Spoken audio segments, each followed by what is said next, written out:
ที่ผ่านมาการแข่งขันกีฬาอยู่ประเทศเฮาแม่นมีหลายประเภทแต่ยังบ่ทันมีกีฬาขี่ม้าเทื่อในขณะที่ม้าเป็นสัตว์ที่อยู่คู่กับประชาชนลาวมาช้านานและเมื่อก่อนม้ามักจะถูกนำใช้เพื่อกำลังแหงช่วยเวียกแบกหาบพร้อมทั้งไว้สำหรับขี่ไปทางไกลถือว่าได้รับความนิยมหลายพร้อมเดียวกันกีฬาขี่ม้ายังแม่นหนึ่งใน2ประเภทกีฬาที่นำใช้เข้าในการแข่งขันเคียงคู่กับกีฬาตีขี่เพื่อเสี่ยงทายดวงชะตาบ้านเมืองลาวเฮาในแต่ละปีตามฮีตของลาวบูหารในบุญนมัสการพระธาตุหลวงเวียงจันทน์นำไส้ม้าเข้าในขบวนเดินทัพของพระเจ้าอนุวงศ์เพื่อต่อสู้ต้านการหุงหารของศักดินาสยามและนำไส้ม้าเข้าในการลำเลียงเสบียงอาหารและอาวุธให้แก่นักรบปฏิวัติในเขตปลดปล่อยสมัยต่อสู้กุซาตต้านจักรพรรดิลาเมืองขึ้นแต่ด้วยสภาพการบ้านเมืองในบางระยะ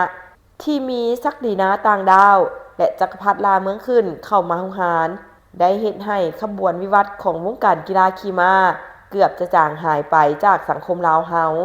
แนวใดก็ตามในวันที่26พฤษภาคม2025นี้แม่นทางการได้รับรองกีฬาขี่ม้าเป็นกีฬาแห่งชาติอย่างเป็นทางการแล้วพิธีดังกล่าวได้ถูกจัดขึ้นที่สวนอาซาสเตโบเมืองสังทองนครหลวงเวียงจันทน์เป็นเกียรติเข้าร่วมโดยท่านรองศาสตราจารย์ปริญญาเอกพุทธสิมมาราวงศ์รัฐมนตรีกระทรวงศึกษาธิการและกีฬาพร้อมด้วยคณะจากแขนงการที่เกี่ยวข้องหลังจากนี้สหพันธ์กีฬาขี่ม้าแห่งชาติลาวที่ได้รับการสร้างตั้งขึ้นจะได้วางแผนเต้าโฮมเอาบรรดานักกีฬาขี่ม้าสมัครเล่นและบรรดาหัวหน่วยธุรกิจในสังคมลาวที่นิยมกีฬาขี่ม้าให้กลายมาเป็นสมาชิกของสหพันธ์กีฬาขี่ม้าแห่งชาติเพื่อรวมศูนย์กีฬาดังกล่าวเข้าสู่ระเบียบกฎหมายพร้อมเดียวกันนี้สหพันธ์กีฬาขี่ม้าแห่งชาติลาวจะเอาใจใส่ในการวางแผนสร้างบุคลากรที่เกี่ยวข้องกับวงการกีฬาขี่ม้าเช่นสัตวแพทย์ผู้เชี่ยวชาญเฉพาะเกี่ยวกับม้าสร้างครูฝึกนักกีฬาขี่ม้าเคียงคู่กับการสร้างครูฝึกตัวม้าสร้างนักกีฬาขี่ม้าในลาวผู้ที่มีพรสวรรค์ให้กลายเป็นนักกีฬาขี่ม้าทีมชาติลาวเพื่อเข้าร่วมการแข่งขันในระดับภาคพื้นและสากลต่อไปทั้งจะมีการจัดฝึกอบรมให้กับคณะบริหารงานสหพันธ์กีฬาขี่ม้าแห่งชาติลาวพร้อมด้วยภาคส่วนต่างๆในสังคมในโอกาสพิเศษต่างๆที่เห็นสมควรเพื่อสร้างแรงจูงใจและในวัยนี้สหพันธ์กีฬาขี่ม้าแห่งชาติลาวก็จะได้นำเสนอกิจกรรมขี่รถม้าเที่ยวชมเมืองมรดกโลกหลวงพระบางอันเป็นการประกอบส่วนฟื้นฟูมนต์เสน่ห์แห่งการท่องเที่ยวเขตตัวเมืองเก่าหรือเขตใกล้เคียงแหล่งมรดกโลกในหลวงพระบางให้มีความโดดเด่นขึ้นกว่าเดิมการเกิดขึ้นของสหพันธ์กีฬาขี่ม้าแห่งชาติลาว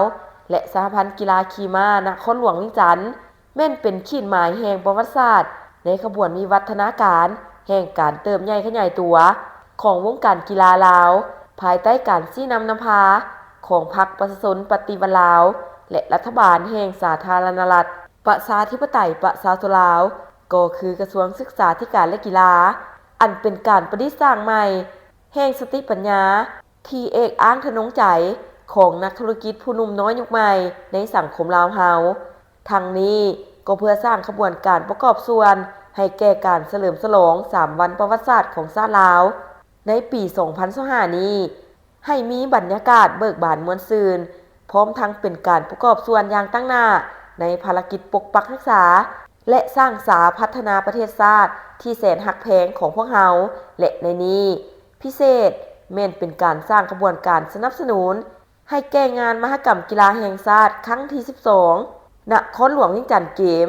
ที่จะจัดขึ้นในระหว่างวันที่15-25 พฤศจิกายน 2025ที่จะถึงนี้นำด้วย